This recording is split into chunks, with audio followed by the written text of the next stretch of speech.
Trust me, I'm not empty bladder wise. Sometimes I just be like, well, if I done empty you like a few times now with this bladder infection on top of my disability of the bladder that I tried to fix that made worse, that I made worse. Where it'd be like, well, you're gonna have to hold it because we got stuff to do. Like, I'm trying to get hydrated, I'm trying to eat. I'll be so exhausted, I don't even eat until I wake back up and or getting hydrated. And then it's best to always stay hydrated so when that do happen, you'll be like at least halfway decent versus all jacked up. And then like it's already hard to empty my bladder. So imagine with a bladder infection. Like I'm trying to get on my feet so I can take them antibiotics. So difficult. Um, what was I about to say? Oh, Trump basically like Biden, trying to talk about he ain't promised no 2K. You petty as ever. Like Trump usually go off. The only thing I ever liked about Trump was he blunt, honest. Basically outspoken like me.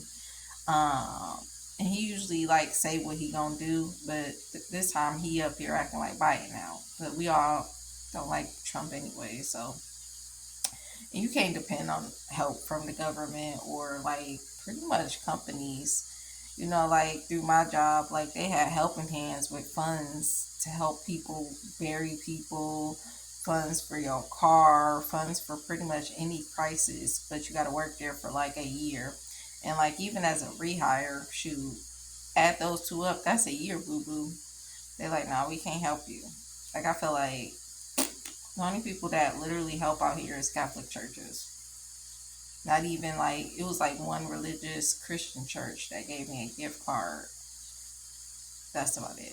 But like I'm just saying, like I've never been a person who looked for help or needed help. But when you do need help, just know it ain't much out there.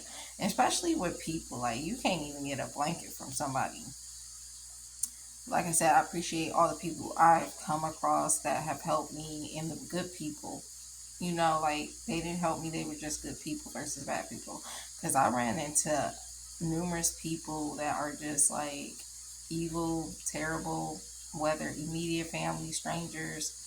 I even had a bunk bed above me at one of the shelters who had demonic episodes. She sounded like the girl off of Exorcist, like, like spitting, like just in the air, like sounding like the straight devil. Like they had to kick her out. I don't even know why they would even try to like help her because of her outbreaks. And it was really sad because we had a moment.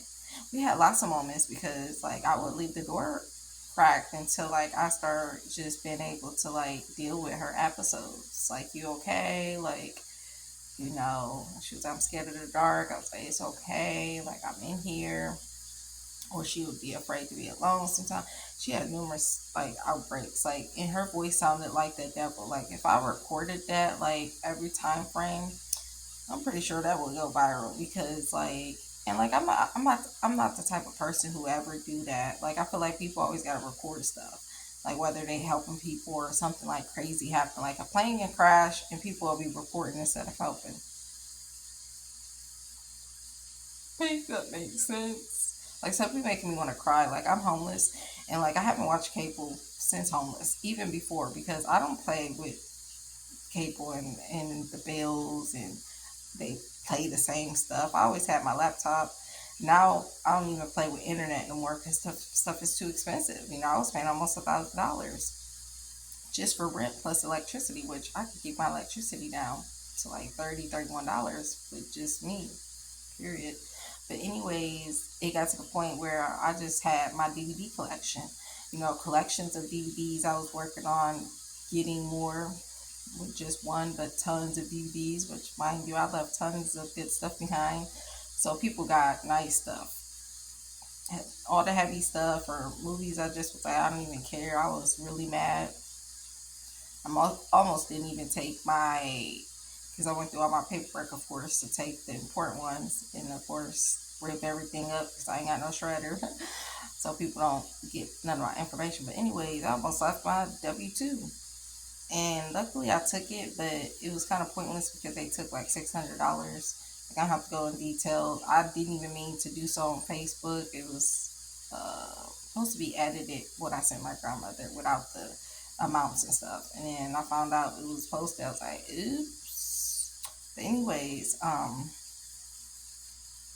it was pointless because the last little amount, this person want to be petty and not give me my check, and it got to get resent out, and got to do all this stuff to get it sent out. And then, like, the person who did my taxes made two mistakes. One, not both of my things being direct deposited.